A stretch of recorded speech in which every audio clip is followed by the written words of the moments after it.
Welcome to the Awaken with Me podcast. My name is Adina. I'm a professional astrologer and spiritual life coach. And this is episode 3. And in this episode of the podcast, I really want to get into some things that tend to come up for us that we tend to go through during the awakening process.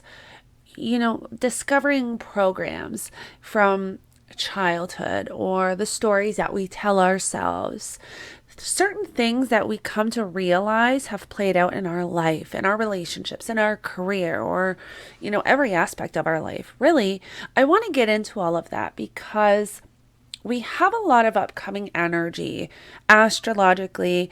I believe that is going to be triggering and activating healing within to kind of discover what some of these programs or stories or beliefs are.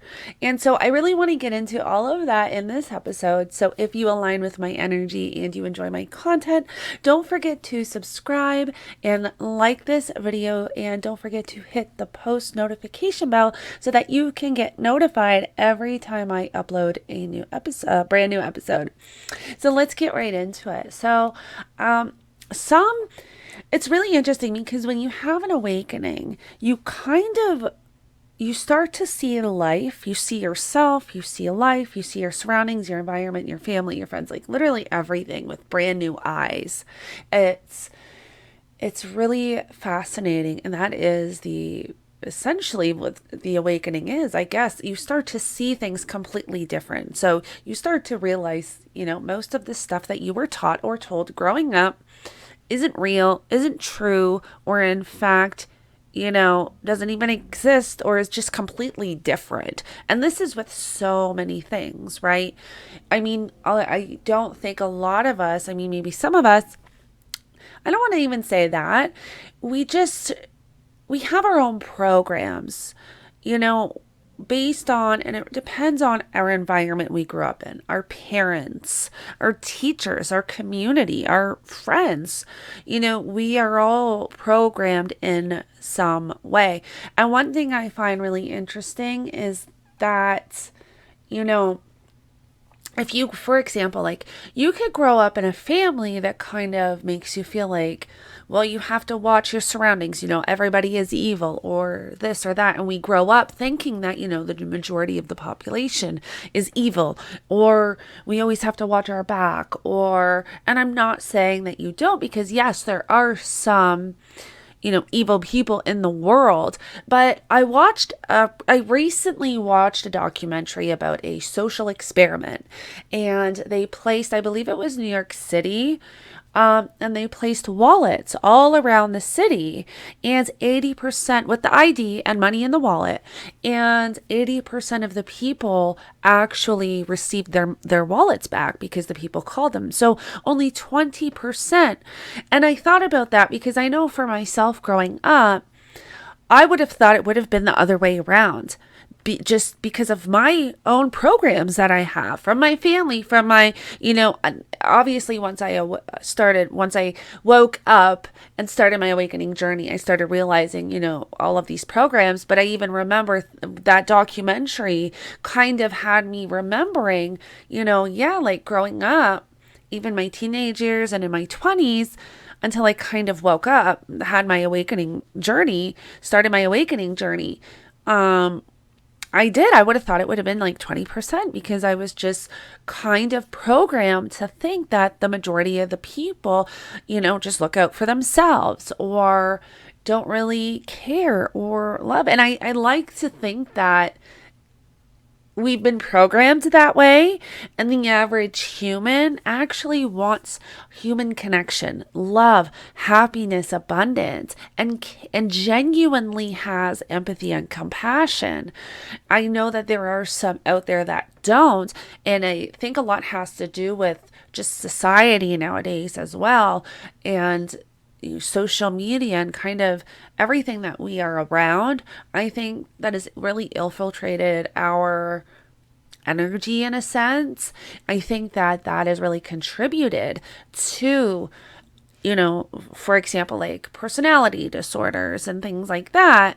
But I don't know. I watched that documentary, and I just thought it was interesting because it did remind me of how, growing up and in my early years, I would have just thought that that experiment would have turned out the opposite. And that it's one of those programs. And then we can look at programs with money. I'm sure we've all heard, money is the root to all evil, or however that saying goes. And those programs like that are lower frequency, lower vibrational, can actually prevent you from making money. Because if you want to attract money, you have to be on that frequency. When we have these subconscious beliefs and programs, they block us from manifesting. They block us from reaching that frequency and really manifesting money. And so this is a little bit of what I'm kind of talking about, how there's all of these different programs that we develop from childhood or from our parents. These and their subconscious beliefs, they turn out to be subconscious beliefs. Now, I find that once you begin your awakening, once you kind of awaken to everything and you start going down the rabbit hole and you go start your journey basically, and there's levels to it, there's ups and downs, and you start to become aware of your subconscious beliefs and your programs, and you kind of start to become aware of all of this, that what, just because this is how I was taught growing up, or just because I was told this, maybe it's not actually right. Is there really rules to this? Maybe I need to start trusting myself and believing in myself and changing my belief. And I think it's amazing. I think it's absolutely amazing. And I really want to talk about that because we have some really amazing astrological energies taking place. On July 22nd, we will have Venus station retrograde. And then July 23rd, we will have Chiron station retrograde. And so they will be retrograde together, forming, it's actually, hold on, let me look. I'm just looking at the chart because it is 3, 6, 9. So they're squaring. Oh wait, no, I'm looking at Jupiter. Yes, they're trining. I thought they were trining. I'm sorry, I apologize.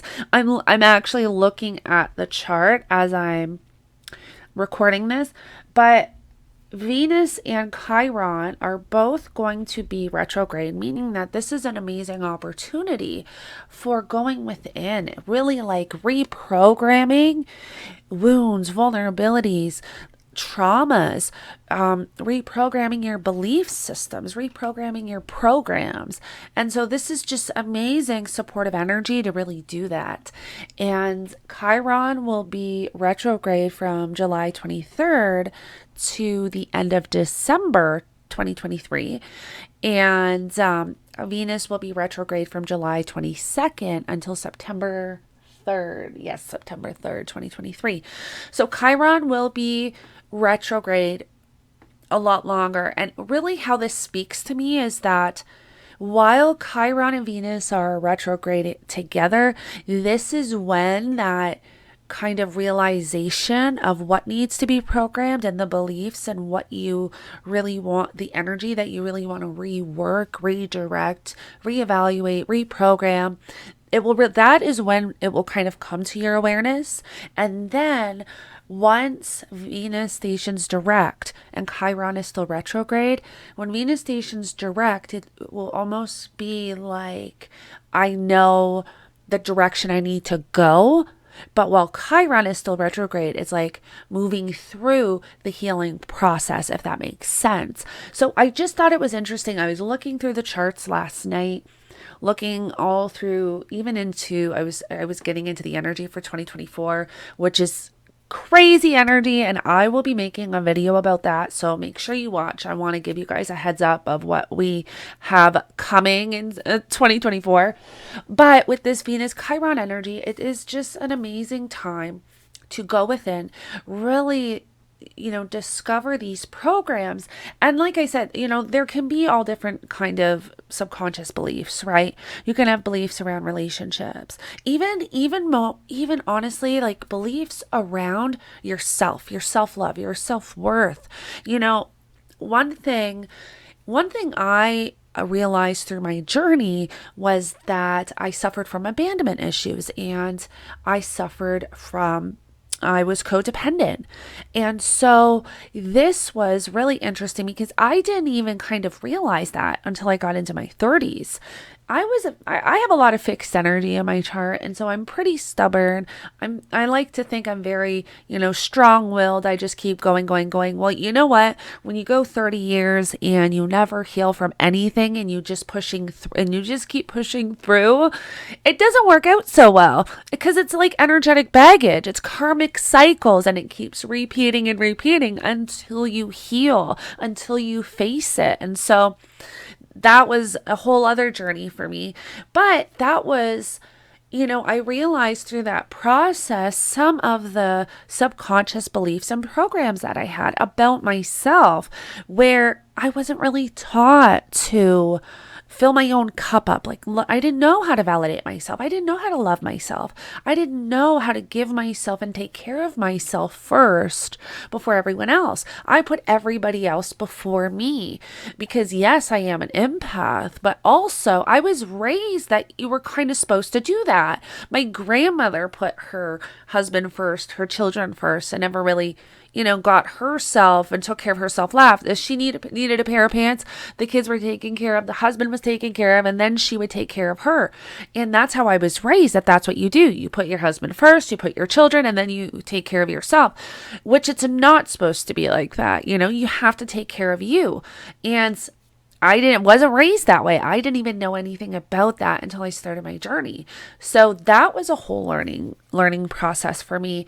And, you can't, one thing I realized, the thing is that sometimes the universe works in mysterious ways. We all have life lessons. And this is where we can get into the whole, I always say that there's a lesson in everything, and there's a gift and a blessing and a golden nugget within each kind of challenge that happens. And if we look at things as if they are happening for us and not to us, I think we really truly open the door for amazing healing, internal and external, inner healing and energetic and physical healing as well. So, and this is where, it took a really, really traumatic experience to happen for me to realize, like, I can't keep going like this. I'm not a good mother. I'm not, if I'm not taking care of myself, how can I really be present with my kids? And there's a difference. And, I even looking back at that, I didn't realize it. I made sure my kids always had what they needed. They were always fed. They always had clothes. They always had everything. But was I really truly present?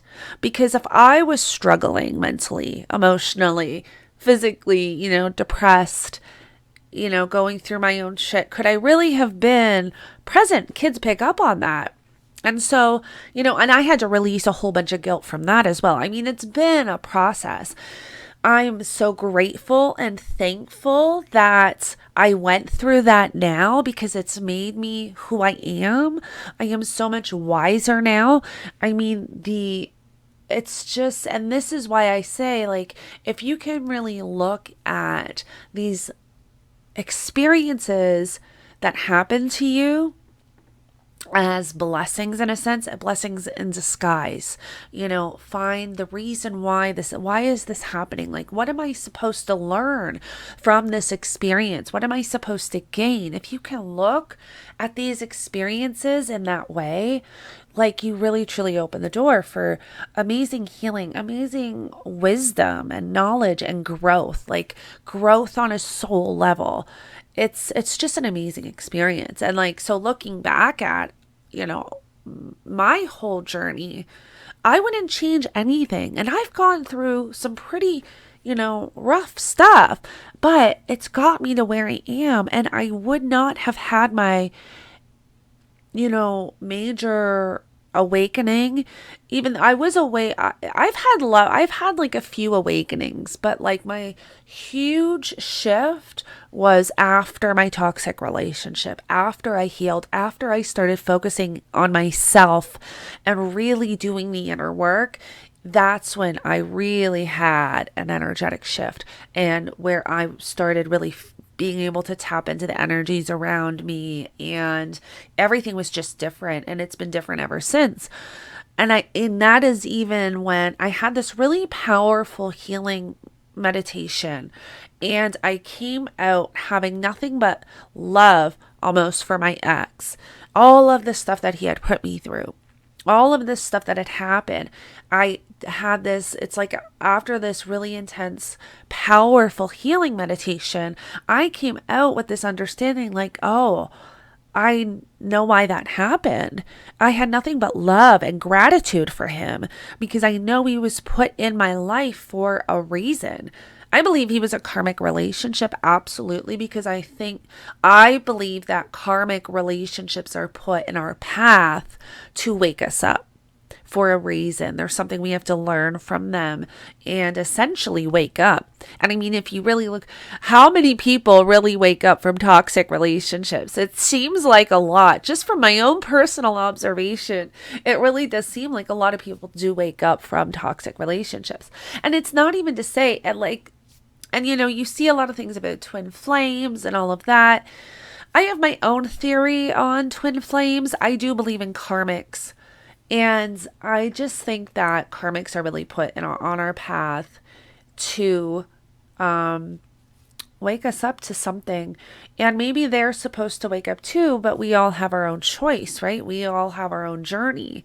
But all I know is that when I finished that healing, I actually called him the next day and said, you know, I just want you to know that I understand that everything happened for a reason. I know everything had to happen the way it did for me to heal and be where I am now. So I just want you to know there's no hard feelings and I have nothing but love for you. And it was just really interesting because it was amazing because I never experienced anything like that before. But that was when I really, my energy really did shift big time. And I've never really been, and I've been different ever since. I've just kind of continued. It's like I became a new me in a sense. So it's really fascinating. It really is interesting. But, you know, there's a lot of energy now where a lot of people can be starting to step into that type of journey. And so, you know, one thing you can really ask yourself is if you're in a situation now or you're going through an experience, having this self-awareness is key. So paying attention to your surroundings, what's going on, you want to pay attention to like what you're putting up with in your life. You know, the best way to tell what frequency you're on, what your vibration is and the frequency that you're on is look around you. Look at the people around you. Look at your environment. You know, look at, you know, experiences happening, situations. That's how you can tell what frequency you are vibrating on. And so starting to have that self-awareness and being aware of your thoughts, your words, what's going on around you, that is where you start to see things and pick up on things that you may not have previously. Now, I always suggest journaling because I believe that journaling, it helps with so much. You can also, I also suggest journaling like where you pay attention to where the moon is, the sign that the moon is in, because the moon has to do with our feelings, our emotions, our intuition. And if you can start to get an idea of how you work with the moon, because we all work with these energies differently. There is not one person on this planet the same. And so that's why it's so important to really develop the self-awareness and the self-trust within yourself, because that's how you truly do grow spiritually, and physically, emotionally, just in all areas. But pay attention to journal down how you're feeling when the moon is in each sign. You can start journaling down. So when the moon is in Aries, are you a little bit more irritable? Are you a little bit more, impulsive, fiery, spicy? When the moon is in Cancer, are you more kind of nurturing? Is that when you really feel like, diving into your comfort food or eating your comfort food and just laying around, or, really being I can't comfortable? Or, you know what I mean? Or when the moon is in Scorpio, do you become a detective? I'm just joking, but like, no, but you really want to pick up on these things because, detective is a Scorpio energy. But these are just some examples. But, pay attention to how you're feeling when the moon, and you just start to build this connection to the moon, to yourself. And yeah, and I think I talked about lunar returns. I'm thinking about starting a mini reading of lunar returns because I use lunar returns every single month, and they help me so much with moving through the energy. I've never offered them as readings before, but I've used them for so long, and I know how accurate they are and how much they've really helped me in working with the energy every single month. So if I can offer that, and it's basically a mini reading because you're really just looking at the energy for the lunar cycle. So it's similar to a solar return, but it's a lunar return. And so let me know in the comments below if you want to know more about that or would be interested in a reading, because I could probably even do it at a super discounted price to launch, to start off. So let me know in the comments below. But yeah, and also feel free to talk about your journey, ask questions. I want to hear about your awakening journey. I want this to be an open space where we can have conversations about, the awakening process and the ups and downs and the levels and, anything, the astrology. I really want to build a community here. So feel free to comment below if you're comfortable sharing your story or, whatever. Sometimes when you first start your awakening journey, or even throughout your awakening journey, you can feel lonely because it does seem like a lot of us tend to be alone, where you're the only one in your family or in your physical life, right? Like we can meet people online, which I'm so grateful for because it really helped me move through my awakening process and my awakening journey, and helped me feel like I wasn't alone and going crazy because I was able to connect to people online. But it can feel quite lonely if you don't have anybody in your physical reality with you, which for some reason it really does seem like we're spread out across the world. There's not too many of us physically together to kind of support one another. And so that's another reason why I really want to do this, because I know it can feel lonely when you're moving through this process, and you're first, whether you are just awakening now or you're on your in the middle of your awakening journey, or you're in your journey now, or whichever level you're at, whatever time you're at in your process of your journey, it can feel lonely if you don't have anybody around. And so I think it's really good to build that community where you can ask questions, where you can hear other people's stories, and you're not going crazy. So I think that's really, really important. And the most important thing about this whole process is that you really, and I've talked about this with the nodes and the North Node entering Aries, where we are really, Aries represents the self, independence, taking our power back, empowerment, self-discovery, self-development. Aries really does represent the self.